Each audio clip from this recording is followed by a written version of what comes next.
Hello everyone, I welcome you all on CA ground and this is Mohinder. आज हम बहुत ही major topic पे बात करने वाले हैं जिसका नाम है कंपोजिशन अंडर जीएसटी। ये कंपोजिशन स्कीम क्या है अंडर जीएसटी में, ये सारी की सारी चीज़ हम लोग डिस्कस करेंगे।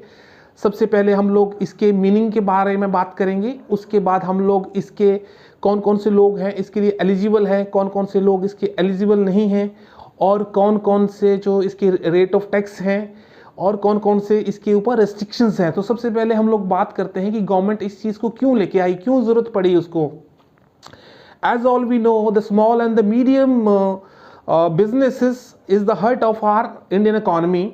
तो इस चीज़ के लिए गवर्नमेंट को थोड़ा सोचना पड़ जाता है कि सर सब चीज़ के लिए, सबके लिए एक जैसे जो है कॉम्प्लाइंसेस नहीं ला सकते हैं। तो उस केस में क्या है, जीएसटी के अंदर बहुत सारी कॉम्प्लाइंस जो आपको फॉलो करनी पड़ती हैं। लेकिन अगर आप कंपोजिशन के अंदर में अगर आते हैं तो उस केस में आपकी जो कॉम्प्लाइंसेस है वो काफ़ी कम हो जाती हैं। आपका जो सिस्टम ऑफ वर्क है, वर्क सिस्टम जो है वो आपको ये कह सकते हो कि आपको सिंप्लीफाइड हो जाता है, उसके बाद हैसल फ्री हो जाता है।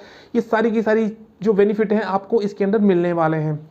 तो सबसे पहले हम लोग बात करते हैं इसके लिए कौन कौन से एलिजिबल हैं। तो माय डियर सर, सबसे पहले इसके लिए एलिजिबल हैं हमारे जो मैन्युफैक्चरर हैं और हमारे जो ट्रेडर्स हैं, उसके बाद हमारे रेस्टोरेंट्स हैं, या फिर आपके अदर सर्विसेज प्रोवाइडर्स हैं। ये सारे के सारे अपना कंपोजिशन स्कीम का बेनिफिट जो है ले सकते हैं। सबसे पहले हम लोग तीन चीज़ों पे बात करेंगे, मैन्युफैक्चरर और ट्रेडर्स और फिर आपके रेस्टोरेंट सर्विस जो प्रोवाइड कराते हैं। ठीक है, रेस्टोरेंट का जो बिजनेस करते हैं, आई मीन ओके। तो उस केस में क्या है कि आपको अगर आपकी जो ग्रॉस टर्नओवर है वो 1.5 करोड़ से अगर नीचे है इन तीनों में, तो आप जो है कंपोजिशन स्कीम के लिए अप्लाई कर सकते हैं। और अगर आप जो है 9 स्टेट्स में हैं तो उसके लिए आपको 75 लाख से नीचे हैं तो ही आप उसमें कंपोजिशन स्कीम में अंडर आ सकते हैं।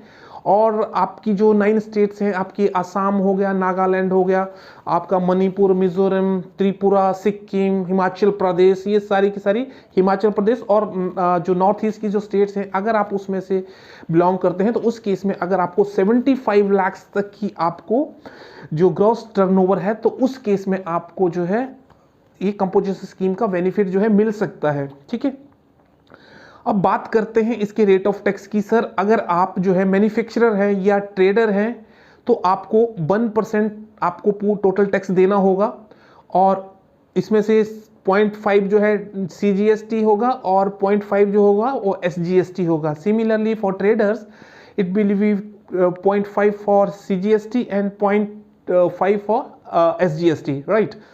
अगर आप जो है रेस्टोरेंट का बिजनेस करते हैं तो उस केस में आपको 5% का टर्नओवर पे आपको देना होगा, एग्रीगेट टर्नओवर जिसको आप बोलते हैं, उसके ऊपर जो है आपको टोटल जो है इतना अमाउंट देना होगा। तो उसमें आपको जो है हर टैक्स की जरूरत नहीं हो, तो उसमें आपको एक जो है आपके कंपोजिशन के अंदर जो एक रेट फिक्स कर दिया जाता है, सर आपको इसके हिसाब से आपको रेट आई मीन टैक्स देना है। ठीक है, तो जैसे 2.5 आपका रेस्टोरेंट में एसजीएसटी होगा और 2.5 होगा सीजीएसटी होगा।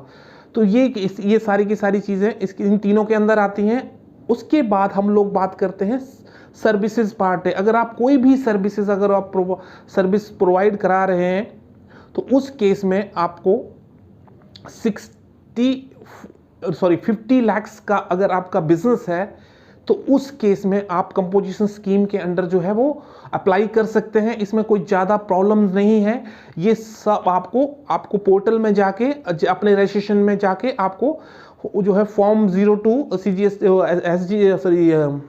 CMP करके है, आपको 02 करके फॉर्म है, आप उसको जो है फिल कर सकते हैं और आपको इसके लिए कंपोजिशन स्कीम के लिए अप्लाई कर सकते हैं। और एक और इम्पॉर्टेंट चीज़ है इसमें कि अगर आप जो है, मैं उसकी बात कर रहा हूं, आपको ट्रेडर और मैन्युफैक्चरर में इन दोनों में ध्यान रखने वाली बात यह है कि अगर आप इसमें से पूरा इसमें से अगर आप पूरे बिजनेस में से अगर 10% आप जो है सर्विस प्रोवाइड भी करवा देते हैं तो भी आप जो है ये आपके लिए एप्लीकेबल है। आपको या तो 5 लाख रुपया या फिर आपका 10% ऑफ बिजनेस अगर आप सर्विस प्रोवाइड कराते हैं तो भी ये आपके मिक्स सर्विसेज में काउंट होगा, मतलब आप उसमें से आप सर्विसेज दे सकते हो।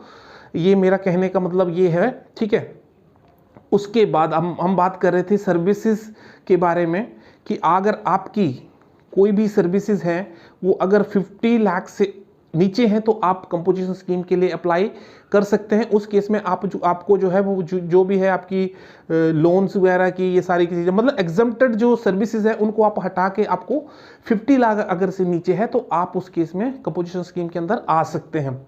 अब सर क्वेश्चन ये आता है कि आपके जो क्या क्या रिस्ट्रिक्शंस है, बहुत ही रिस्ट्रिक्शन को बहुत ध्यान से सुनने की जरूरत है। नंबर 1, आप कोई इसमें कंपोजिशन के अंदर जो है इनपुट टैक्स क्रेडिट नहीं ले सकते।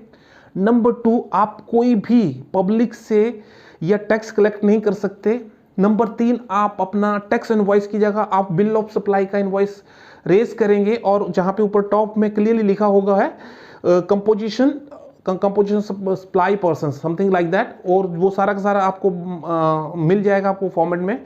और उसके बाद जो है अगर आपने कोई भी अगर आपने एक लेट से एक पर्सन के, जैसे बहुत सारे हर स्टेट में जो है चल रहे हैं आपके जीएसटी नंबर चल रहे हैं, तो उस केस में अगर आप एक स्कीम से विड्रॉल करते हैं तो सारी की सारी स्टेट में वो एप्लीकेबल होगा, ना कि वो सिंगल स्टेट पे होगा।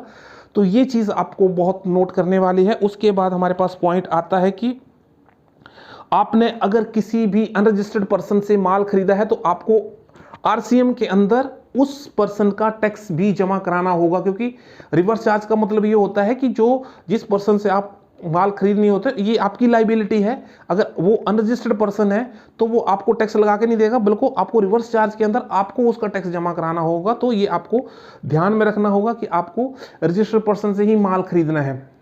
उसके बाद सर बात ये आती है कि कौन कौन से पर्सन जो है वो एलिजिबल नहीं है। तो आप सबसे पहले कोई भी अगर आप इंटरस्टेट का काम करते हैं तो उस केस में आपको ये बेनिफिट नहीं मिलने वाला है। अगर आपका विद इन स्टेट ही अगर काम चल रहा है तो तभी आपको कंपोजिशन स्कीम का लेने का फायदा है, अदरवाइज आपको कंपोजिशन स्कीम में जाने का कोई फायदा नहीं है। बिकॉज कंपोजिशन स्कीम का मतलब ही यही है कि आपको अगर विद इन स्टेट अगर आपको काम करना है या यूनिट इन टेरिटरी में के अंदर ही काम करना है तो ही आप कंपोजिशन स्कीम के अंदर आइए, क्योंकि इंटर स्टेट में आप मतलब एक स्टेट से दूसरे स्टेट में आप जो है वो काम नहीं कर सकते, उस केस में ये एप्लीकेबल होगा ही नहीं। उसके बाद अगर आप जो है कोई भी आपका माल जो है किसी ऑपरेटर के थ्रू जो है वो ई कॉमर्स जो ऑपरेटर्स हैं, जैसे कि भाई आपका माल जो है अमेजोन के थ्रू बेचा जा रहा है, तो उस केस में भी आप कंपोजिशन के लिए अप्लाई नहीं कर सकते, वो अप्रूव नहीं किया जाएगा। उसके नंबर 3 उसके बाद पॉइंट ये आता है कि आपको उसके बाद मैन्युफैक्चर ऑफ नोटिफाई, और कोई भी अगर आप बिजनेस जैसे कि आप जो है मैन्युफैक्चर हो, आप पान मसाला के या फिर आपको आइसक्रीम के या फिर टबैको के, इन सब चीज़ों के अगर आप ऐसे इसमें बिजनेस में हो, मैन्युफैक्चर में हो, तो आपको इस चीज़ का कंपोजिशन का रजिस्ट्रेशन जो है नहीं मिलने वाला है। ये बहुत अच्छी तरीके से क्लियर किया गया है, ठीक है। उसके बाद है कोई भी कैजुअल टैक्सेबल पर्सन और नॉन रेजिडेंट पर्सन। इनका क्या मतलब है सर? कैजुअल पर्सन वो होते हैं कि चलो यार मेरा मन किया तो मैंने सेल कर लिया, पूरे साल में 1-2 बार जब भी मन किया तो सेल कर लेंगे, नहीं तो नहीं करेंगे, मतलब कैजुअली मतलब वो रेगुलर काम नहीं है उसका। तो उस केस में भी उस पर्सन को जो है एलिजिबल नहीं है वो कंपोजिशन स्कीम में आने के लिए, ठीक है। उसके बाद नॉन रेजिडेंट पर्सन, आपको पता है कि जो बहुत सारे लोग जो हैं वो इंडिया में कम रहते हैं, थोड़ा बाहर रहते हैं, उस केस में भी आपको इसका बेनिफिट जो है नहीं मिलने वाला है, या ना तो उसका रजिस्ट्रेशन उसको मिलने वाला है, ठीक है। उसके बाद जो है आपका person who is eligible composition is under section, तो ये सारे के सारी चीज़ें हमारे पास थी। और इसके अंदर आप एक बहुत सारा मेजर पॉइंट छूट गया है रिटर्न के बारे में। सर उसको क्या क्या रिटर्न फाइल करने हैं, जो भी कंपोजिशन स्कीम के अंदर पर्सन आता है, तो सर उस केस में क्या है कि अगर आप कंपोजिशन स्कीम के अंदर आते हैं तो सर आपको बहुत ही ईजी है। उसके महीने क्वार्टरली में आपको सिर्फ एक बार जो है आपको रिटर्न भरनी है, और साथ में टैक्स देना है और रिटर्न भरनी है। मतलब जो भी आपकी टर्नओवर होगी 3 महीने की, उसके ऊपर अगर आप 1% के अंडर में आते हैं तो 1% के हिसाब से आप उसको टैक्स जमा करा दो। आपकी जो लाइबिलिटी है, जो इसकी डिपॉजिट करवाने की तारीख है, वो है आपकी 18th ऑफ नेक्स्ट मंथ। मतलब अगर आप अप्रैल मई जून का अगर जमा कराएंगे तो उसकी डेट बनेगी आपकी 18th of July, right. Similarly आपको साल में 4 बार ये जमा कराना है और उसके बाद आपको फाइनली एक रिटर्न भरनी होगी, जो कि आपको GSTR 4 है वो 30 अप्रैल को भरनी होगी। जैसे 31 मार्च अभी आने वाला है, तो इसकी आपको जो है 30 अप्रैल 2022 को इसकी जो डेट है उसमें आपको भरनी होगी। सिमिलरली आपको उसके बाद एक एनुअली रिटर्न भरनी होगी, जो कि 31 दिसंबर 2022 को भरनी होगी। और GSTR 9A करके उसका नंबर फॉर्म का नाम है। तो ये सारे के सारे उसके अंदर चीज़ें आती हैं। अगर आपको फिर भी इसके रिलेटेड कोई इशू अगर आता है तो प्लीज़ आप मुझे कमेंट सेक्शन में ज़रूर बताइए कि आपको इसके अंदर क्या प्रॉब्लम आ रही है, कहाँ पे आ रही है, क्यों ऐसा एप्लीकेबल नहीं हो रहा है। तो ये सारी की सारी चीज़ें जो है हमने डिस्कस कर ली हैं। और अगर जो फिर भी आपको कोई इसके रिलेटेड कोई क्वेश्चंस है तो आपका मैं वेट करूंगा। आप प्लीज़ आप मुझे कमेंट सेक्शन में ज़रूर बताइए। और मेरा मोटिव है कि आपको के जो भी क्वेश्चंस हैं उनका रिप्लाई मैं टाइम से दे सकूं। और thanks for watching and let's meet in another video.